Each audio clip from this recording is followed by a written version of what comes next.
The journey begins at the narrow gate.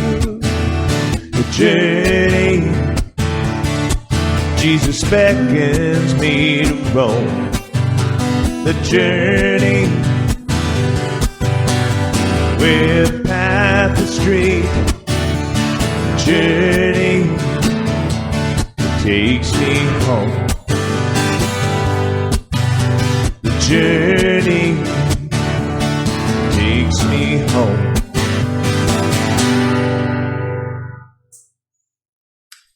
Welcome here to The Journey.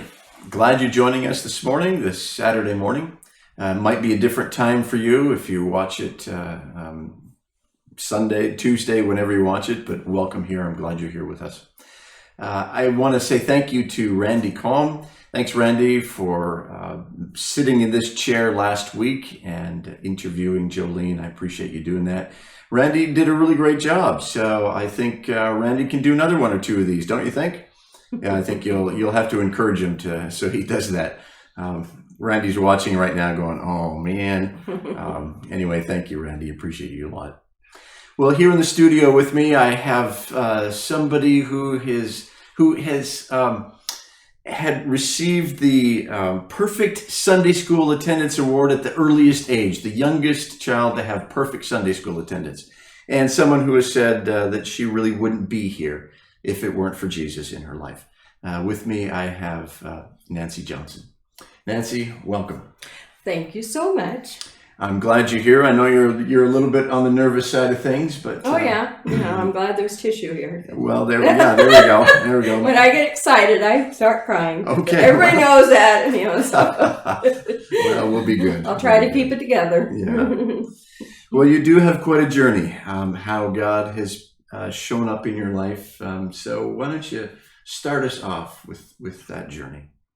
Well, you had asked me when we did an initial interview a couple of days ago when I first knew Jesus, and or when he had come into my life, and I told you that I thought it was when I was in my mother's womb that and I think you doubted that of me. I think you wondered, well, where did I come up with that? But I know from my memories of my mom that she more than likely read Bible stories and sang hymns to me when I was in her womb. And at a very early age, she would teach me or tell me Bible stories. I had two older siblings, but they were usually out of the house because they were in school. So I got a lot of quality time with my mom, and she was a very good Christian. There was a story that I'm kind of jumping ahead. Even though my mom was very influential in my life, so was my father. We were in a Lutheran church. We were a Lutheran family. My parents came from North Dakota, so we were very good Lutherans. And I'm sure my father had a relationship with God, but not as close as my mom. But unfortunately, my mother had a brain tumor when I was about 3, and she ended up passing away when I was 4. And so she wasn't a physical influence in my life, but she was very much a part of my life, even though I was very young. When my mother passed away, I remember going downstairs because she was at home on hospice, and she was gone. And I asked my dad, I said, well, where'd Mom go? And he told me that she had gone to heaven. Wow. And I just knew that's where she was, Right. Well, I knew all about heaven. Mom had told me about heaven. Right. She talked about it all the time, so why wouldn't she be there? Yeah. But one of the things she would do, or did while she was in her passing time when she knew she was going to go, was she would write Bible verses and little stories, and she'd hide them all over the house in books. So we found these things like after she had passed. And one of the things we found, I think I still have it at home, but was a little slip of paper of a story that she told, that she said that she had asked me what Jesus had done at the wedding. And I told her that Jesus made beer. Okay.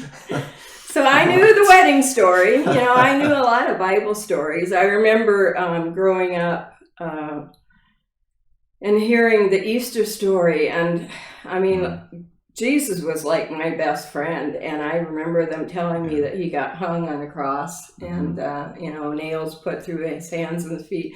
And I mean, for weeks my hands and my feet would hurt so bad. I hated Easter. I said, oh, don't make me do it. And it was a very physical experience for me, and not a pleasant one, but I knew where it was coming from. So anyway, moving forward, my mother passes. My good relatives, think my dad needs, somebody for us girls. Right. So immediately he gets introduced to a woman, and she has 2 children. And so we become a blended family. Okay. And we go to church every Sunday, and we say grace, and we do our prayers at night. And, it was now I lay me down to sleep. I still can say it, I mean, I would like to think that we were good Christians, but I think better than that. We were more than that. We were good churchgoers. My father worked nights, so I don't know a lot about, his thinking and feelings. And, I'm sure it had to be really rough on him, losing a wife and having 3 girls. And, then, so we lived in Monmouth, Oregon, and then we moved to Salem when my mom got real sick. And then, so we were living in Salem, and my father worked nights at the newspaper. So I just didn't really have much time with him. My older sisters, my real sisters, were older and were away from home a lot. I didn't really have, my oldest sister in particular, I didn't know her very well. My middle sister and I shared a room, so I knew her really well. But my closest relationships was with my stepmom and my stepbrother and stepsister, because we were the closest in age. Sure. But so I went through the whole church scenario, baptism, catechism, the whole 9 yards. Right. And you knew how to navigate church. I knew how to navigate especially church. Having perfect attendance. Perfect attendance, yeah. But I can't say that I really, knew God. Right. There's no relationship necessary. Matter of fact, a couple of years ago, I was at a garage sale and I picked up a catechism book just to see what it was I really did learn, or was supposed to have known. Right. A lot of it was just memorization and whatnot. But after grade school, just before junior high, we ended up moving to the other side of town, Salem, Oregon. Okay. And it was kind of hard for me because we kind of moved from a blue-collar environment to an upper crust environment. Okay. And we lived right on the cusp. So not on the other side of the tracks, but on the cusp. Right. And so I never really felt like I fit in. I never felt like I was worthy. I never, and of course I didn't know to, ask God to help me or anything, because that wasn't cool. So I kind of went through junior high and the first couple years of high school, acting out a lot, being real cool and obnoxious, and trying to get people to like me. Sounds like you were a normal teenager then. Probably so. But I always felt like I was being a little overboard. I have still relationships with a lot of those friends, and they tell me I was the coolest. So I mean, I don't know. There you go. I never felt cool. I never felt cool. And then the summer between my junior and senior year, I ended up going to Seattle and spending the summer with my sister, because I supposedly had a job. This guy that had a shoe shop in Salem, Oregon, had also the consignment for J. Jacobs stores, which is a very high-end teenage fashion store. Well, see, no wonder you were cool. Yeah. Well, and I thought I was cool then too. So I moved to, I was going to spend the summer with my sister and work at J. Jacobs. And I had never been to a city in my life. I don't even know if I've been to the Portland Rose Festival, but Yeah, my sister had a convertible. We drove downtown Seattle, and I had never seen anything like that. Wow. So a little bit out of my element. Yeah. Anyway, I went to work for J. Jacobs. I lasted a half a day. Mr. Jacobs himself asked me, suggested that maybe, it wasn't a good fit for me. Oh, wow. Wow. So that didn't work out so well. But while I was in Seattle, I started, I guess, figuring out boys, and met this Marine, and that was good. And I went back home. So my life is starting to change. Sure, yeah. Well, when I got home, it was even a bigger change. Oh. So my father was in the process of divorcing my stepmother. Okay. So, man, this really isn't the story I wanted to tell.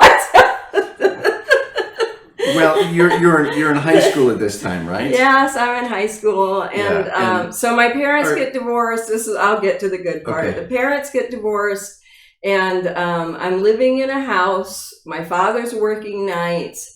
I have a job at J. Jacobs, working through the DECA program. I have money. I have a car. And my dad decided that it would be a good idea for my girlfriend to move in, so I had company. Okay. My best friend, who ran away from home. Oh.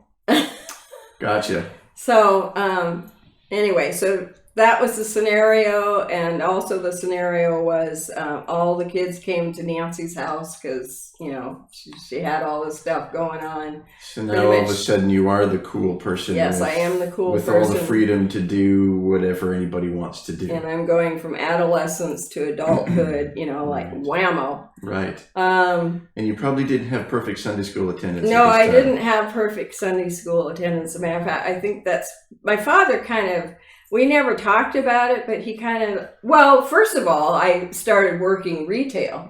Well, you don't have Sundays off when you're working retail. Right. And I was always trying to figure out, why did I quit going to church? And that's what that was all about. Right. And of course, my dad kind of just, when we became old enough, I was the youngest, so I don't know how the other kids managed, but I guess he figured I was old enough to make my own decisions. Sure. So if I didn't want to go to church, he wasn't going to force me. He still went every Sunday, Wow.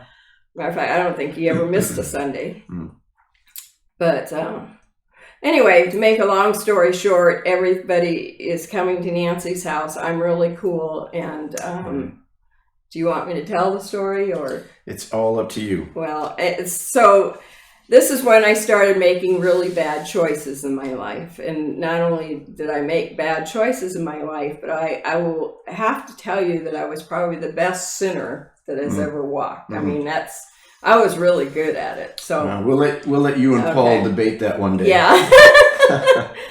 So, well, I'm in this environment, and the kids are coming over.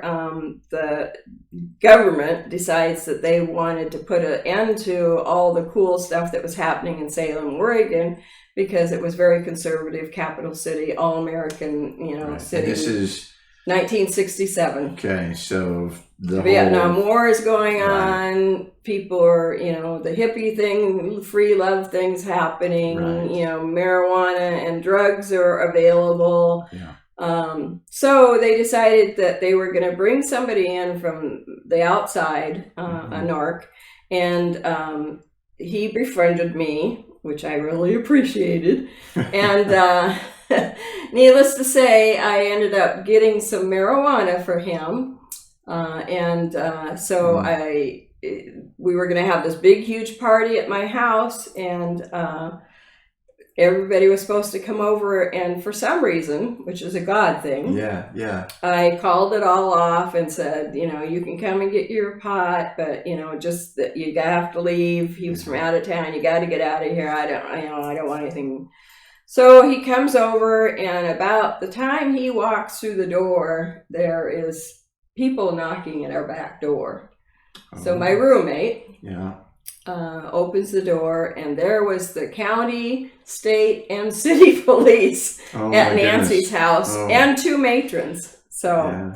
so that was the beginning of my adult life. Right. Significantly different than So your younger yeah. life. Yes. Hmm. And being the person that I am, I told everybody, oh, it was all me. We all got busted, all got taken down to jail, all,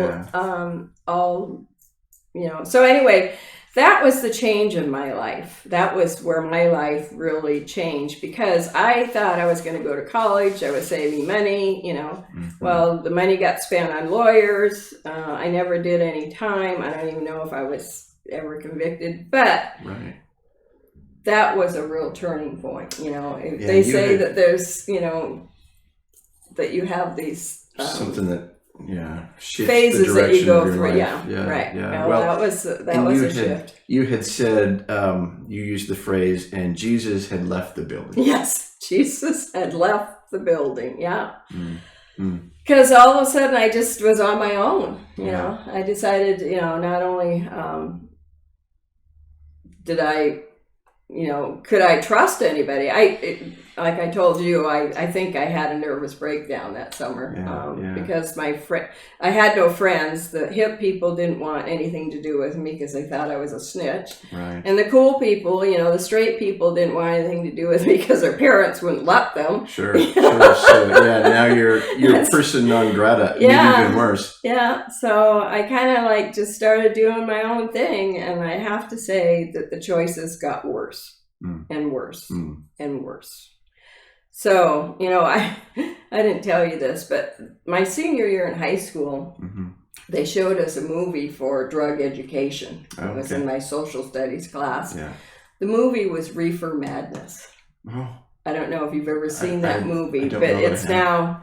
now it's now a Like a cult classic. cult classic. Yeah.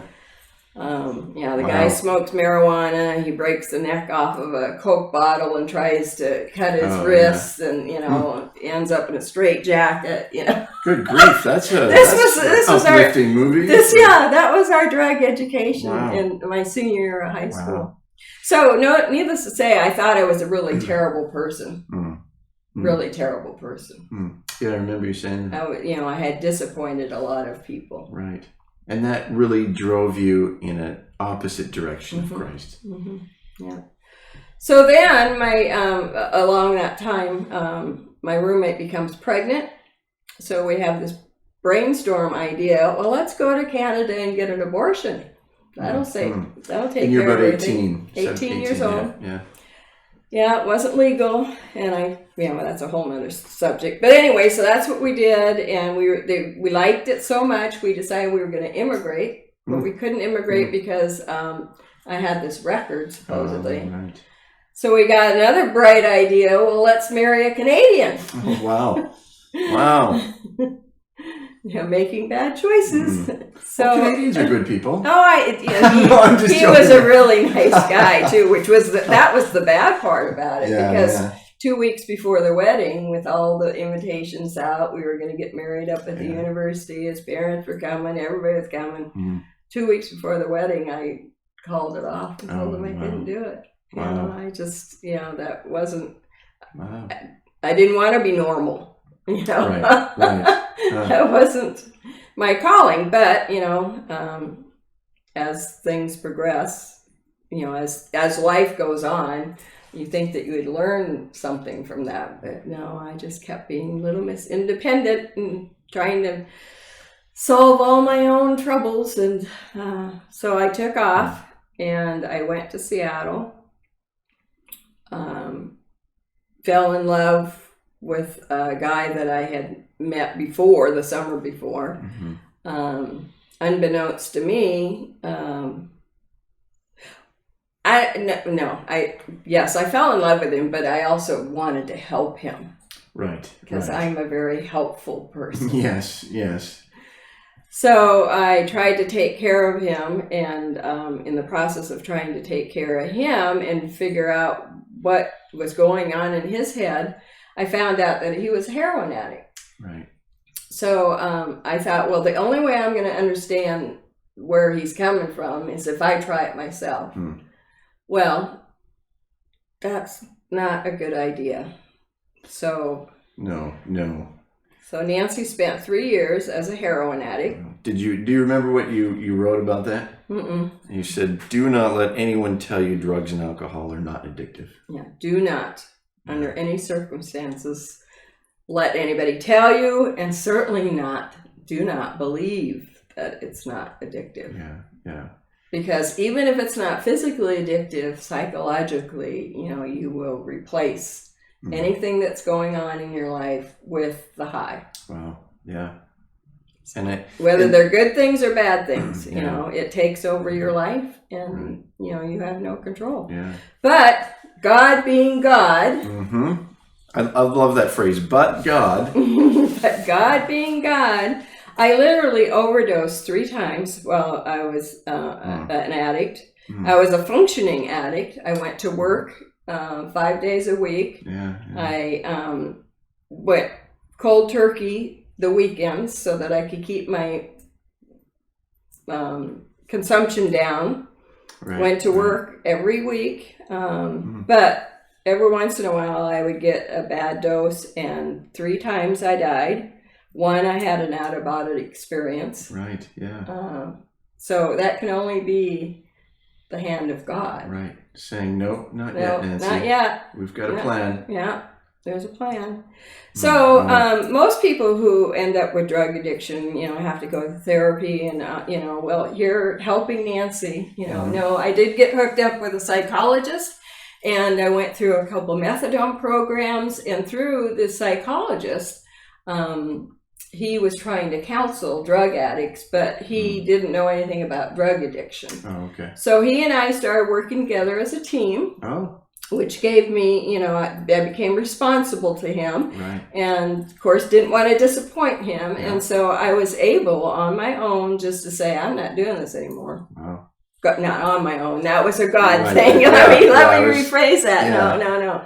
It certainly wasn't on my own. But working with Paul, I was able to, help and, make it work. Right. Because I had this, I was committed, Yeah. And, I certainly wish I was reading the Bible, and we're studying Cain in my Bible study fellowship, or studying Genesis in Bible study fellowship. And we just finished the chapter of Cain, and I thought, oh man. If only I had known this before. Yeah. Is he my brother or what? Oh, yeah, right. Jeez. Yeah. So anyway, moving forward, I ended up getting married. Another helping thing, but another story. Right. My husband and I ended up moving to Alaska, Anchorage, Alaska, and things were pretty good, pretty successful. I bought a business.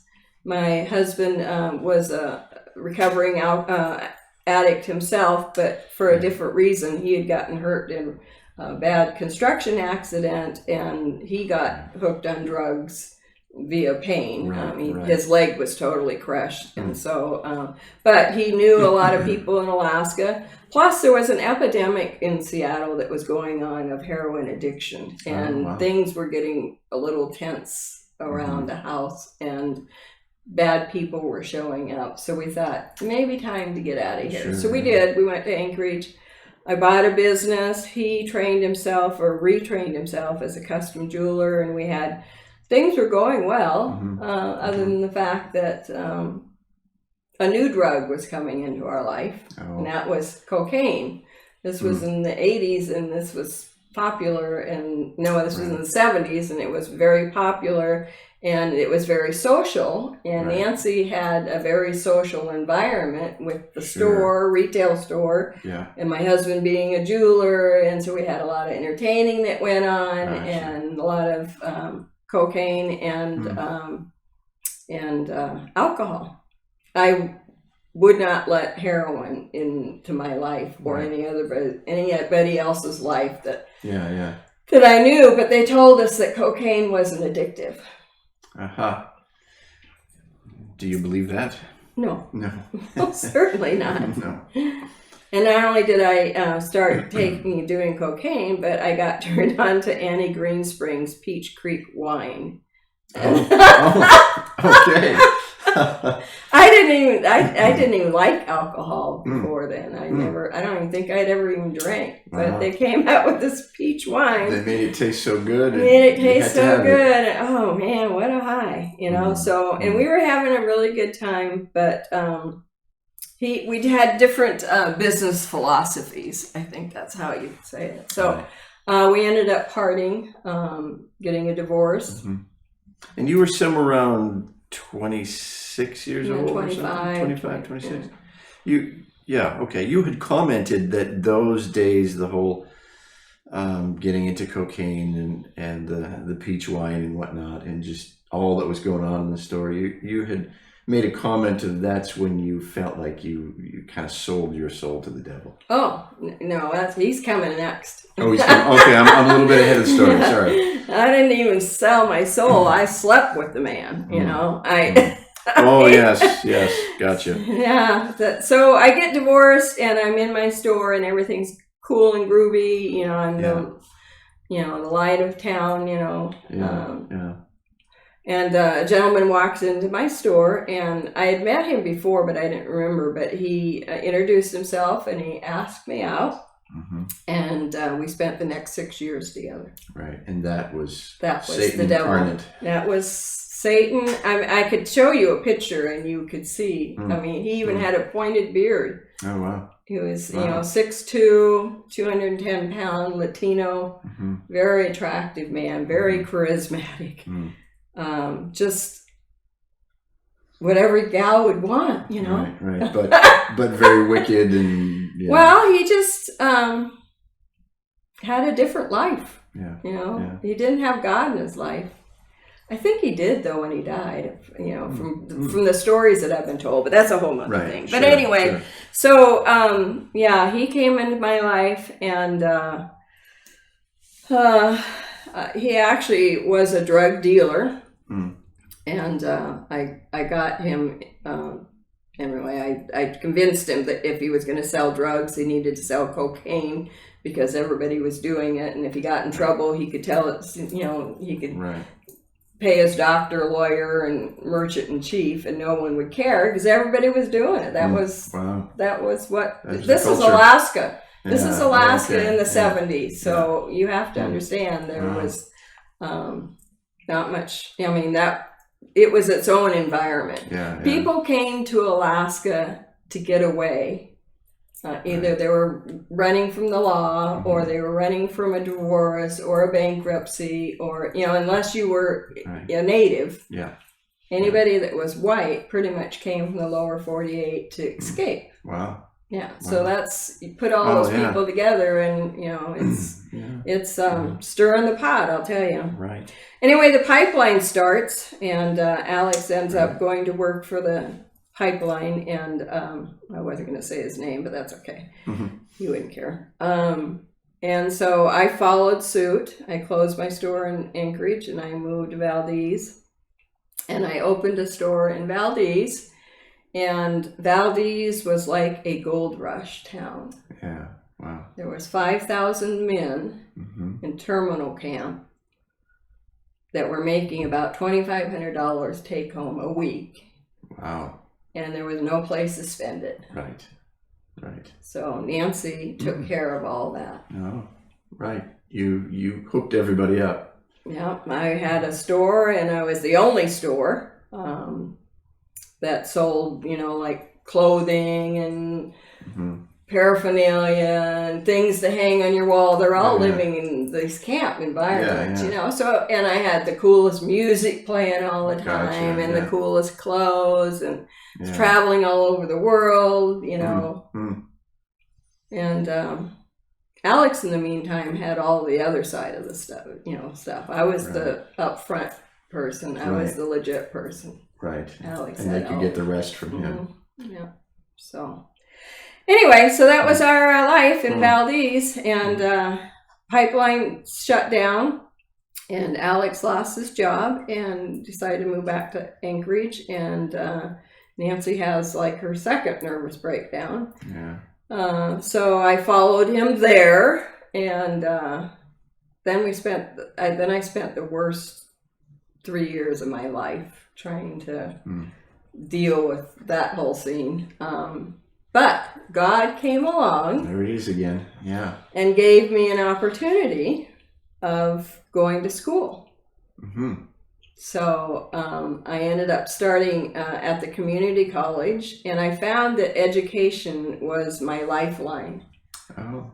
While I was studying, in order to do well, which when you're going to school, academics, you get graded. Mm-hmm. So I always knew how I was doing. I always knew what I was doing. Right.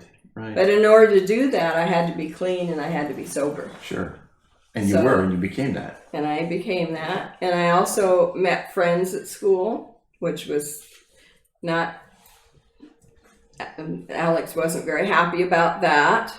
He was very manipulative and controlling. Right. And a life outside of the house wasn't exactly what he wanted me to be doing. But I actually started school because I told him I wanted to get my pilot's license because we owned an airplane. Okay. But three of us, we had a partner, but only the partner knew how to fly. So I convinced Alex that I needed to learn how to fly this airplane. Right. So that's how come I got to go to school. But I took some other classes and I did really well. And while I was doing that, while I was getting my act together, God kind of let me know that it was time to move on. Yeah. And so I just one morning woke up and said, I'm leaving. And I said, I give me some time to get my stuff together, but I'm leaving. He said, fine, for whatever reason. I don't know, but you know, thank you, God. Yeah. So I left and moved to Spokane, America, and had no money. Didn't know anybody. Actually, I knew two people who had moved down there that I knew from the pipeline, and they were going to school, but just took a bunch of ivory with me. I had this big plan. I was gonna make ivory jewelry, and I had it all planned out. That didn't work out. But anyway, needless to say, I was given educational opportunity number 2. Right. Thank you, Lord. Yeah. And I went to a community college in Spokane. Unfortunately, I wasn't able to complete the programming because the funding went out. Oh. And I knew that I wanted to continue going to school. So I ended up having to go back to Anchorage.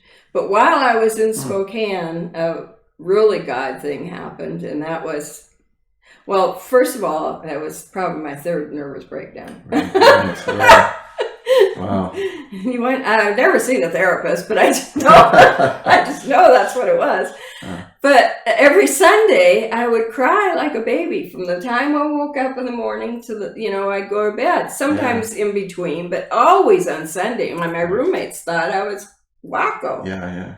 And I didn't, why? Why was this happening? Right. It had to be, I related to family time. Even when I was as messed up as possible, I always tried to make Sunday a family thing, with the afternoon meal, big pot roast or something special, Sunday was always Sunday to me, So anyway, I decided I wanted to go to church. Wow. I was driven to, I just felt, God was telling me, you got to go to church. Mm-hmm. So I looked up in the phone book, the closest Lutheran church I could find in the phone book, and so one morning I get all dressed up and I go to church, and I was just going to kind of sneak in and sneak back out. And while I was there was a couple that approached me, kind of like we do at NCCU. Yeah. And kind of, welcomed me and asked me my name. Well, it was the first time I had ever thought about it, but I didn't even know what my name was. I knew my name was Nancy, but I'd been all these people for all this time. Right. Who am I? Yeah. Wow. That's a crisis right there. That was God tapping me on the shoulder, Yeah. going, "Hello." Yeah. Well, the Skidloves was the name of the couple, and they ended up kind of adopting me. And I don't remember a whole bunch about it. I do remember spending, it was like a Thanksgiving or Christmas holiday with them, but that had to be later on. And I don't really, you have to understand, I was a mess. Yeah. So Right. even though I was sober and clean, I was a mess. Right. And so, but the day I went to church, I'm on my way home, and it was the same day that Mount St. Helens blew up. Wow. I'm driving remember home that down this hill, and I thought the world was coming to an end. Yeah. I mean, I'd never seen anything like it. Didn't have any radio. It was scary. Yeah. So you'd think I'd learned then, but Well, God was saying hello, and you're going, I wonder what's going on. Well, it's all relative, but needless to say, I ended up going back to Anchorage. But I had they tell you when you're through rehabilitation, it takes about 6 months to a year, and I always tell people a year. Yeah. Give it a year. Right. Divorce, death, whatever. Just give it a year. Yeah. Anyway, so it had been about a year since I had seen Alex or been in, I was still drinking, but I solved that by getting a part-time job in a pub while I was going to school in Spokane. Well, I made good money. Yeah. And everybody else got to drink and party, and I got to drink and party with them, but I didn't have to drink. Right. So I didn't have the hangover. I could still go to school. Right. You still have the social part of it. Social part of it. Yeah, it was great. But anyway, so I go back to Anchorage, continue my education. Definitely, clean, not necessarily sober. I still like my alcohol. Anchorage was still a very fast and furious place, so I really had to be on guard constantly. As long as I was going to school, getting my grades, I was very involved. It was just amazing how many people came to rescue me. Like, I must have been wearing a sign, help me! Right. Because, I worked at the counseling office. All the counselors loved me. I had the best professors, My education cost me nothing. Wow, yeah. In Spokane, I went for 2 semesters and didn't pay a dime. They paid me. Yeah. And I went to 2 years of community college and 4 years of 4-year college, got my bachelor's, and because of Alaska funding and the pipeline, I was eligible for programming, grants, work study, and Alaskan student loan that I ended up really not having to pay anything for my education. Wow. You had commented during this time of your life there was a fight going on between God and Satan in your life. There was a spiritual war happening. Yeah.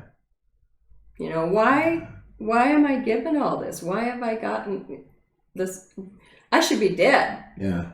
It was a fight. I had to physically keep on guard because my friends were still partying and doing all this stuff, but I had to remove myself from that. Yeah. Wow. I was still sinning, but just in different ways. Sure. Yeah. Like I said in the beginning, I was a really good sinner. So you were sinning, trying to be a little bit more moral when you're sinning. Yeah. Well, I don't even know about that, but I pretty much stayed focused on my education. That was good. I had that, and I had a lot of support from my friends financially and stuff, keeping me going. And I did really well in school. I was smart. I didn't. Who would have thought that? And then you got a dream job. Graduated from college, and ended up with this dream job. My degree was in marketing and travel industry management. Okay. So, matter of fact, my degree from travel industry management was from a Christian college. Wow. I say that I had a degree in travel industry management, but I was short one class. Goodness. It was Christian studies or something. Oh, really? And I never took that because I'm not taking that. Right, I don't want. Yeah. So so I only, my paper is only in my degree is only in marketing, but I went through the whole program of travel industry management, except for this requirement that they needed to do. But anyway, so I get this really great job of director of sales and marketing for Hawaiian Vacations, which was a vacation wholesaler, which meant that they sold packages to all the retail travel agencies throughout the whole state of Alaska. So not only did I travel throughout the whole state, but I had to go to Hawaii all the time. Boy, that's pretty tough. Had to take all these people over there, and I had to take my vacation there because it was paid for, and so. But unfortunately, things started. There was a bit of a depression in Alaska, and the airlines, Hawaiian Airlines, pulled out of the market, and so we lost our lift, and things were getting a little shaky. And my boss was having kind of a hard time. I said, "Look, I'll just I'll just go do something else." And so that was really cool. But while I was there, I told you about this. The whole time I was in school, I didn't have health insurance. Right. So I went to Planned Parenthood for all my checkups and stuff. And I still went to Planned Parenthood while even though I had insurance, because they knew me. They had, records for me. And so I went to Planned Parenthood for my physical, went back to work, and they call me on the phone and they say, "Well, Nancy, you have hepatitis." Mm-hmm. Oh, well, I could only think of hepatitis B, which was highly contagious. Right. And so, of course, I go to my boss and, tell him I've got hepatitis. And so, of course, he sent me home, and the whole office was on alert. And, but as it turned out, and I started going to specialists to find out what was going on. As it turned out, it wasn't hepatitis B. It was all hepatitis is contagious, but it wasn't one that that people were going to contract from me. Right. But I ended up researching the disease. They didn't have a name for it at the time. They called it non-A, non-B hepatitis. That's how early this was. Wow. So this was like in 89 I was detected. So this is probably 89, 90. Okay. And so I started doing some research, and I found out that there was a clinic that was happening at the University of Washington on studying hepatitis C now, and a treatment. So I decided, well, if I have to be sick, doing the right thing and trying to help people, that I would sign up for this treatment. And, if I die, that's fine. I'm good with that. But, maybe they could find something out. I'll be this guinea pig. And so I signed up for the program. And in order to do that, I had to fly back and forth to Seattle on a regular basis. I had to spend like 6 weeks in Seattle, which I spent with my girlfriend on her houseboat real bad, so but I went and it was chemotherapy, so it wasn't like it was a lot of fun. But so I did that. Unfortunately, I didn't get cured, and I might back up a bit. Hepatitis C is usually transmitted through IV drug use, but that wasn't, even though I had been involved in that. I had been going and having blood draws, for years. And I don't feel like that's how I contracted it, but that is a common way of getting hepatitis C.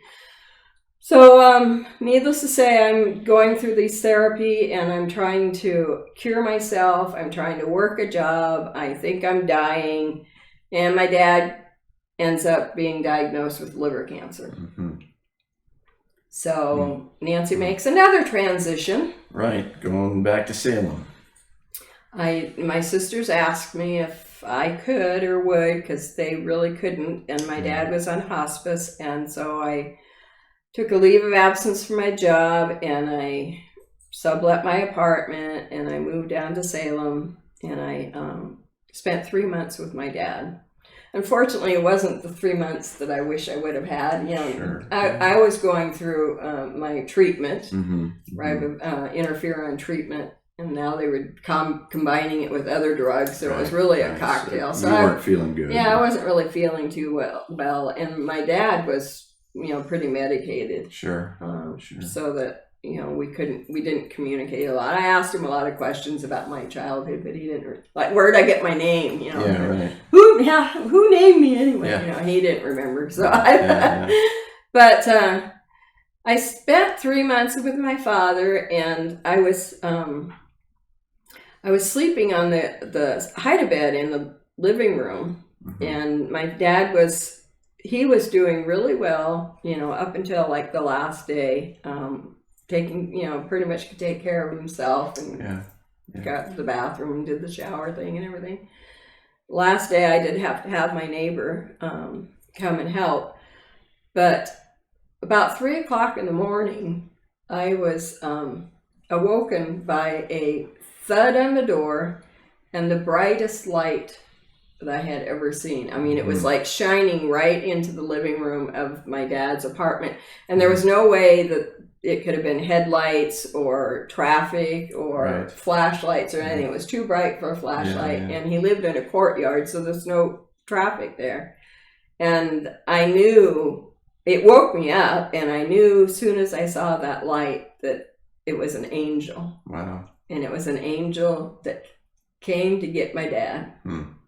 And sure enough, I got up and I went into his bedroom, and he was gone. Wow. Yeah. That rocks your world a little bit. Yeah. It was. So after that, I'm going to move you ahead a little bit. Okay. So that's about 1992, I think is what you'd said. And my dad died in 92, yeah. Yeah, and then you decide, you know what, I kind of like the winters here. It's a little better, so you decide to move to Seattle and not go back to Anchorage. To Anchorage, and that's when you met some guy. Yeah. I used to, since the time I was diagnosed and was going through treatment, all kinds of people and friends were helping me. And so every year, I think I guess I'd only had one, but on the Saturday closest to my birthday, I would have a celebration of life party. I didn't know celebration of life is when you die. I thought celebration of life is when we were still living. So this was the second year, and I was living on Alki, had a really good job at the Edgewater Inn. Okay. Living the good life. Yeah. And my neighbors call me over for dinner and trick me. I come over with my flip-flops, my t-shirt, and my pedal pushers, and here's this really nice-looking guy. Yeah. And a tie, and and he was so funny. He just made me laugh out loud, and I really liked this guy. Now, this is the first, 15 years I'd been single, and I hadn't been attracted to, anybody. Yeah. Come to find out, it was Ted, and Yay, Ted. Yay, Ted. And I think it was the next week I was having my celebration of life party, inviting all my friends over. We're going to have a big party on the beach. Yeah. And I invited Ted, and he was late, but he did show up. And then he was hitting on my sister. No, so that's another story. But anyway. All right, let's not go there. But yeah, Ted came, and we hit it off, and he still makes me laugh out loud, and I just love him dearly. Good. So that's good. Yeah, so God gave me this man. Yeah. That totally changed my life again. Right. So I can just say that God just blessed me forever. Yeah. I mean, even though I had to, I call it the school of hard knocks, even though I was so tested constantly, God was always there. He wasn't like pushy. Yeah. He wasn't like, I mean, I did go through some confusion, like, where is God? I can remember begging on my knees, God, come and get me, But I never felt like he wasn't there. I just felt like I was just too busy doing my own thing, So he was always pursuing. You always just weren't pursuing, necessarily always pay pursuing. attention. But he blessed me with Ted, and that was a good thing. Ted and I went on a mission. We ended up getting married the year after that, also on March 18th, which would have been the Saturday of your celebration of life. Sure. So our wedding reception was a celebration That's of pretty life. cool. We had it at the Alderbrook. Poured down rain, but that's okay. Got married up at the Big Cedar and Staircase National Park. Great day. Cried like a baby. Well, good. And got really drunk, but that's that's not so good. But that was because I was nervous. I think it was. Well, it also was because I didn't eat anything and I drank too much. That's what that was. That's all what about. happens when you drink too much, Nancy. Let me make a connection for you. Well, God fixed that too. Yeah, tell me about it. God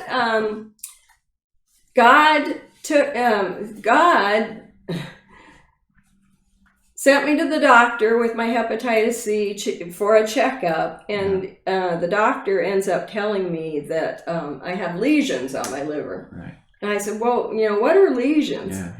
And he says, well, you've got liver cancer. Oh man. Mm. I knew that, hepatitis C wasn't curable. I knew that it was eating away at my liver. I knew that I was a walking time bomb. Right. But no one had ever told me that I had cancer. Right. Which I just spent. Yeah. It kind of brings it up to another level. Yeah, I doesn't spent 3 months with my dad watching him dying of cancer. Right. So it really enlightened me. And the funny thing is, I was working at a really good firm, an advertising firm in downtown Seattle, and they had really good insurance. Thank God. Mm-hmm. Yeah. Thank God. There we go again. Yeah. And my doctor told me that there was a possibility maybe I could get on a transplant list. This is too much information for me. So anyway, but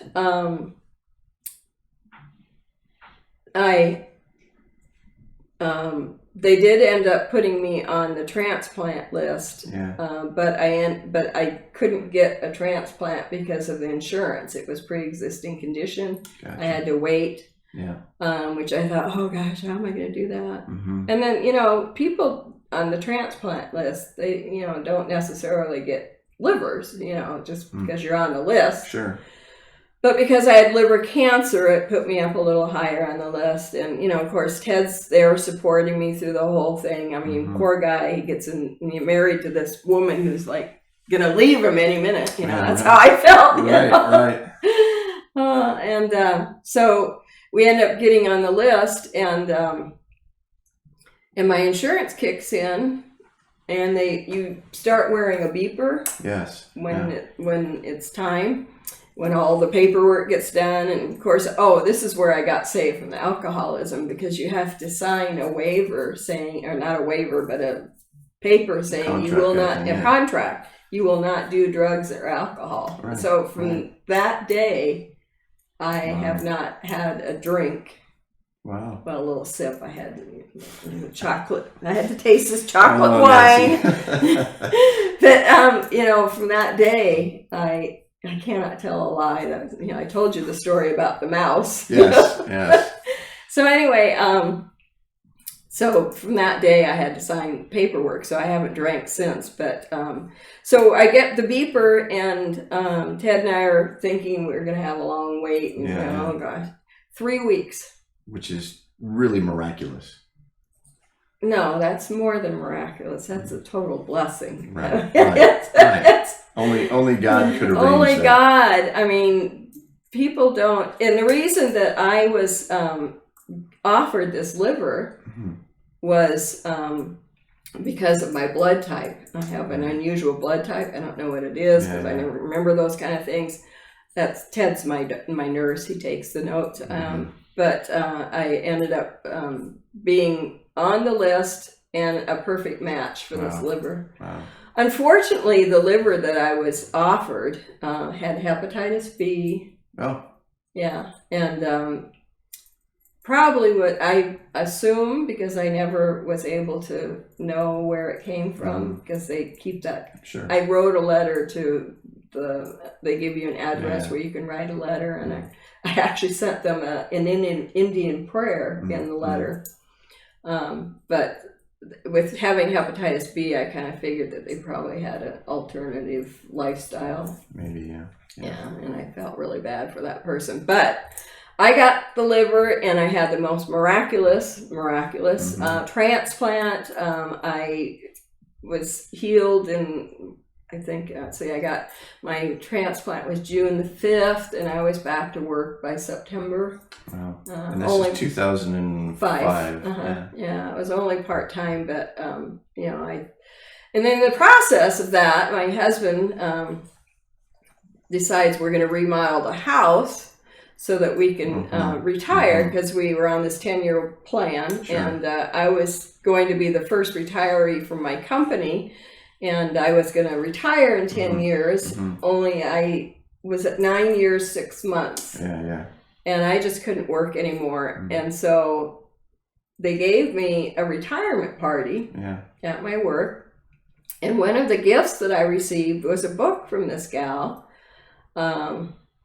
that I don't remember the title, I don't remember the author, and I'm hoping that I have it someplace in my house. I may have loaned it to somebody. Right. But it was about a recovering addict who had a son and who also was on the beginning of having a relationship with Jesus. And there was a prayer in this book that she would say, "Help me, help me, help me. Thank you, thank you, thank you." And I thought, oh, well, that's kind of easy. I could do that. Yeah, right. I had a real hard time praying. Yeah. Praying was not comfortable, because I felt like I was such a hypocrite, Right. I'd start along, I'd start praying, and all of a sudden my brain would start wandering, or I'd say things, oh, that's not what I meant to say, and so I'd back up. Well, that's not it, so I didn't pray because I was embarrassed. Right. But I started with this little prayer. Yeah. Help me, help me, help me. Thank you, thank you, thank you. And I would say it over and over in my head. Yeah. And it was at that time that my life started changing. Yeah. I was home, living in the changing for the good now. No, for the good. Yeah. It was like, you asked me in the beginning of all this, when did I first receive Jesus? Well, it had to be then, and I'm not so sure that I received Jesus. The Holy Spirit totally took control of my life. Right. So well, that would mean you received Jesus. Yes, I understand. Yeah, they're all three together. For people who are listening, going, "What? You can have one without the other?" No, you can't. It's a package deal. Yeah, I understand it's a package. I keep them separate, though. Because I can relate to different things, But yes, I understand they work. Well, I just want people listening. Yes, they're a team. Yes, they are one. So you really, you said you began this strong urge to understand God, and through, you're at the laundry room in an RV park, right? Right. Well, my daughter-in-law had given us the series of books for the tribulation, and I had started reading those. Matter of fact, I read all but the last one because it wasn't available yet. Right after my transplant, matter of fact, during my recuperation. So I had this strong desire to figure this whole thing out. I was just being so torn apart, and I didn't want to go to hell. And so I thought, well, maybe if I read the Bible, then I could, if I had the information, then I could make a decision, conscious decision. So I had this big idea. I was going to, read the Bible. I thought, well, in order to read the Bible, I'll sign up for a Bible study class, Well, I looked around, and there was a couple offered. Matter of fact, across the street from where Ted and I were living at our condo, there was one. But as I researched, it was only for young adults. Okay. Yeah. So, that's out. So I was still kind of looking. But we had sold the condo. I was living in our RV while we were remodeling the house in Union, and I was in the laundry room and kind of in a really quiet mood. And this one of my neighbors comes in, and she's kind of being quiet too. And I thought, oh, Nancy, you're being so rude. You should at least say hello to this Yeah, right. person, you know? I mean, and being me, I can't, like, the silence isn't in my vocabulary. So so I asked her, I said, because I knew she was retired, and I said, well, what do you do all day? You know, what keeps you busy all day? And she says to me, she says, well, I'm going to a Bible study on Wednesday, a new Bible study on Wednesday. She said, would you like to go? And no, I can't do that. Right. And the Holy Spirit spoke to me, or God, or Jesus, they were on me, and said, what are you talking about? This is what you've wanted. Right. This is what you asked for. Yeah. I'm giving it to you. Yeah. Hello. Right. Wake up. And I said, oh, no, wait. I said, yeah, I kind of really would like to go. Yeah. You know, I could check it out, Yeah. you know. She said, well, good, I'll pick you up on Wednesday and we'll go together. Yeah. So Wednesday comes around, and of course I'm nervous. You know, what have I done? Oh, I've committed myself to something. Now I have to go do something. I have to put clothes on. You know, And she comes Wednesday, and there's a snowstorm. So you know, and I thought, oh, I'll just call her up. Saved by the snow. Tell her I can't come. You know, Yeah. and God says to me, Nancy. I mean, there was a real struggle going on that week. Yeah. So I had to wait a whole nother week to go to this Bible study with this gal, you know? Yeah. And it was terrible. I was like, anyway, I didn't know better. I think I was having a nervous breakdown. Another one. And I don't mean to make light of nervous breakdowns, but so anyway, the next week comes. And so we're in the car, we're going to this church, which was really unusual church. I'd never seen anything like it. It was a big, huge industrial building that had been changed over. Yeah. Mega church. Yeah. Never seen one of those before either. But they had all these classrooms and stuff, and we're driving along. I said, well, what? It was actually a book study, not a Bible study. And I said, well, what book did you choose to read? Because they had you pre-register, and I had selected one, He Speaks to Me by Priscilla Schreier. And she said, well, I signed up for He Speaks to Me. Oh, that's good. That's the one I signed up for. So I was so excited. And so we went in. It was a women's group. We sang hymns. We said prayers. And we went into our room. And we're all, you know, sitting there going around, you know, getting our stuff. And this gal comes in and makes an announcement about needing some help for the daycare. Yeah. Well, I had a friend that was needing financial help, and I thought, oh, and she just worked at the high school down the street. So I thought, oh, maybe Deanne could do that. And God spoke to me. I mean, he said it so loudly. I thought he was in the room. He said, call Deanne when you get home. Wow.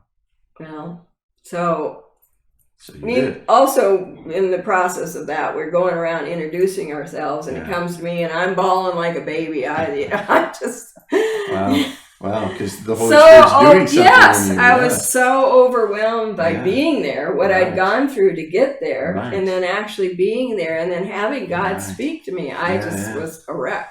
Yeah. But I went home. I called Deanne. I knew she wasn't going to be home.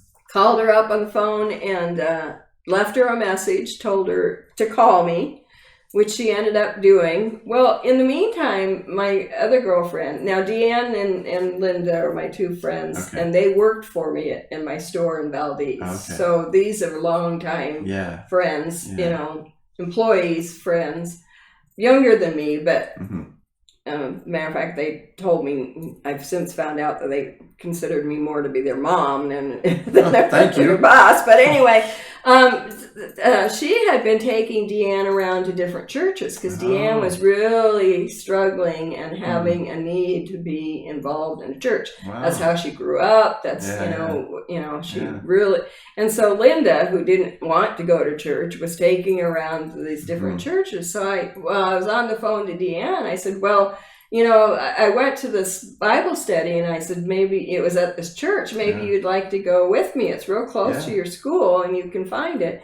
She said, oh, yeah, I'd like to do that. So the next Sunday, Deanne and I went to Canyon Hills Community Church, And we walked in, and I said, "Where do you want to sit?" She said, "Well, I want to sit in the back." And I said, "Well, I kind of like to sit up front because I like to make sure I'm, knowing what's going on." Scared to death, but I think this is the first time I'd been in a church by myself since I was, since Spokane. Wow. So, I mean, I didn't know what was going to be happening, but I said, let's sit in the middle. And I said, can we sit on the edge? Because I really feel like something's going to be happening here. Right. Oh, okay. So we get in our seat, sit down, and nothing happened, but she really liked it. And she decided, she wanted to go back next Sunday. I'll go to church with you next Sunday. So I went to church with her the following Sunday. That went on for like 3 or 4 Sundays. And the next thing I knew, there was Nancy doing the altar call, going up and then taken in the back room and making arrangements for baptism. And that's 2007. 17. No, 2007. Yeah. Making arrangements for baptism. My baptism took place on March the 18th. Same as your wedding. My wedding anniversary, and would have been the weekend of my celebration of life. Yeah. So, I did the full dunk in front of hundreds of people. Yeah. And, if I hadn't already thought that I'd given my life then, that was that. I did that. I wanted to be baptized as an adult because I felt that was important. Yes. But I just finally wanted to make that commitment to just put all this other stuff at peace. Just do it, Nancy. Right. What are you afraid of? Yeah. What could possibly go wrong? Yeah. So, and my family was there, my sisters were there, my girlfriends, Deanne and Linda were there, my niece, and it was great. So you had said that's how my new life got started. You knew life was changing. Yeah. You were back with God, kind of thing. Yeah.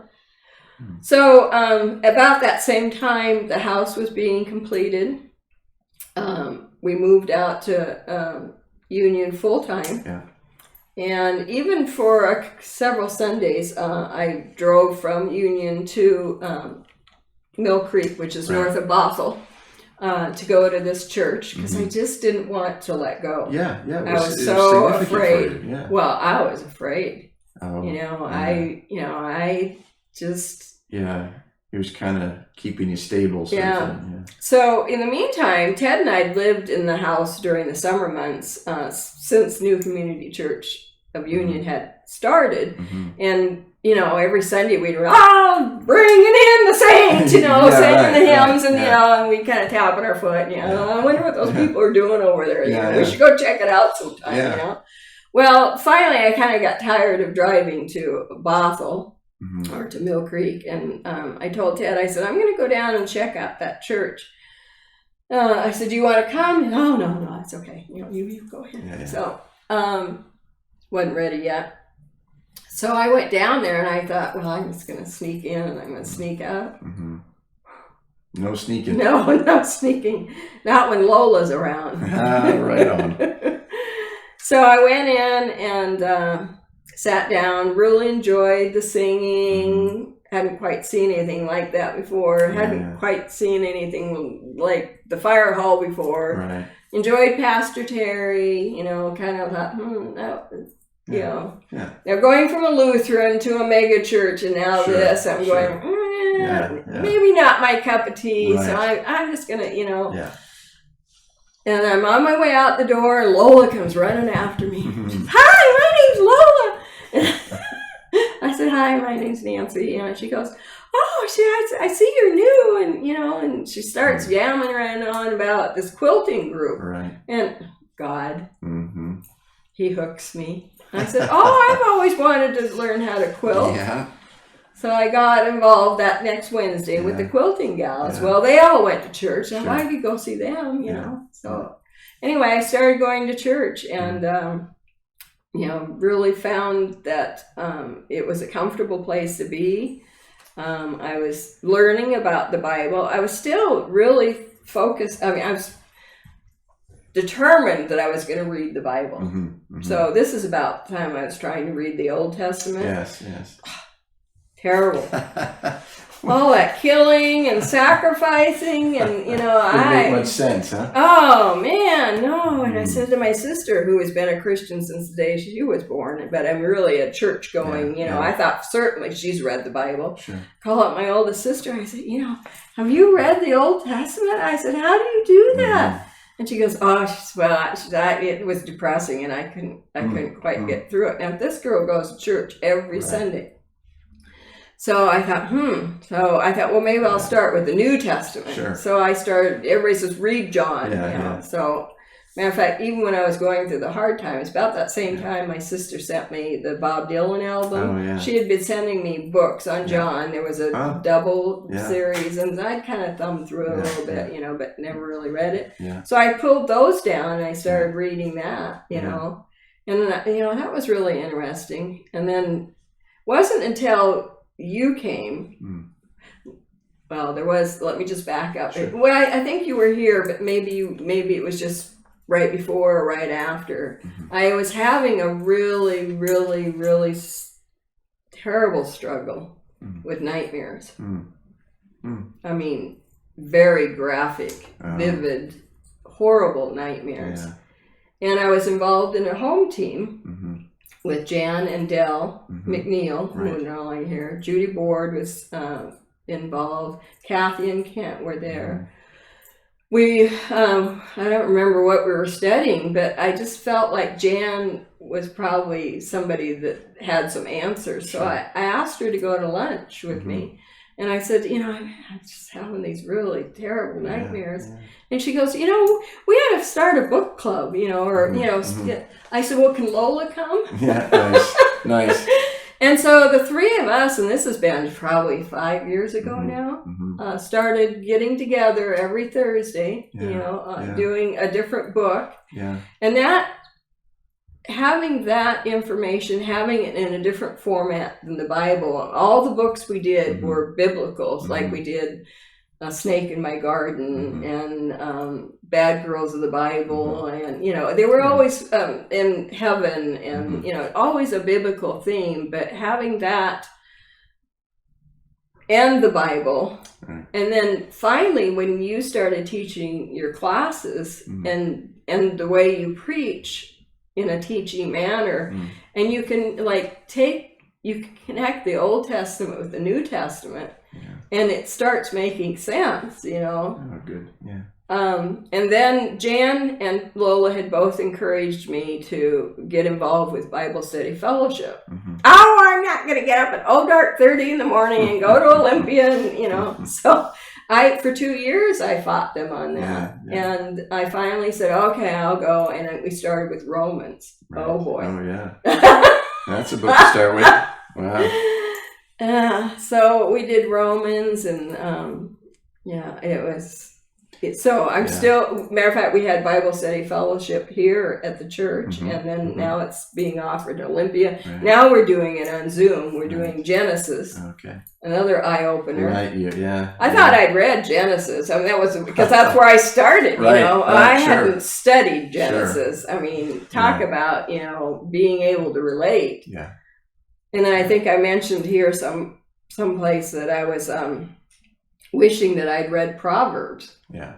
I mean, I hadn't read Proverbs until 2 days ago because I was trying to find a verse that I wanted to share with everybody about making, the right friends, choosing the right friends. I couldn't find the verse. I don't even know if it was in there, but... Well, it is in Proverbs. I can't off the top of my head tell you where it is. I went through every book of Proverbs and read through it, and I thought, boy, if I had read this before, what they ought to make it mandatory. Right. Yeah. Part of a curriculum of some sort, Certainly, maybe I had read it. I don't remember ever reading it, but certainly was making sense to me now. Well, there's but you have to be open to it, So that's with all I've been through, I have to say, if God hadn't been in my life, I would have never been open to change. Right. I thought I was doing it, but now that I know God, it wasn't me. I mean, I had nothing to do with it, other than just being available. And they talk about when people, like when you go through a transplant, there's, because I went to a lot of support groups until I'm psychosomatic or whatever, when somebody has a pain, I get the pain, so I had to quit going to the support groups, but they say that there's you have a survival syndrome. And, I was suffering from survival syndrome. Why did I not die when I was an addict? Why did I not kill somebody or die when I was an alcoholic? Why did I, not die of hepatitis C? Right. Why did I not die of liver cancer? And why did I have such an easy time? I had to go to the hospital every week after my transplant for checkups, and the same people that were getting transplants about the same time, I mean, they were not sick. Yeah. And I still see on Facebook some of the people that got theirs that have had liver transplants or kidney transplants and, all these things that they've gone through. And, I don't even know I went through it. I mean, if somebody told me that I was a transplant recipient, I wouldn't believe them. I've also had a heart valve replaced. I've had 2 hips replaced. Wow. Well, your life has been assorted. Well, yeah, and I would say that we can wrap it up by saying your life is, if not for God. Yeah. You've said the phrase a few times, but God showed up. That's amazing. So Nancy, thank you for just don't give up. Being on our journey. Don't give up. Yeah. Be awake and be available. Be available. Thank you. I'm glad that you came on the journey, and it's not nearly as bad as you thought. We'll see how that goes. Yeah. So thank you for joining us in the journey today. If something that you've heard today through Nancy has really made you wonder, got questions, please give us a call, email us, get in contact with us. We'd love to help you journey closer to Christ. Well, thanks for joining. See you next week.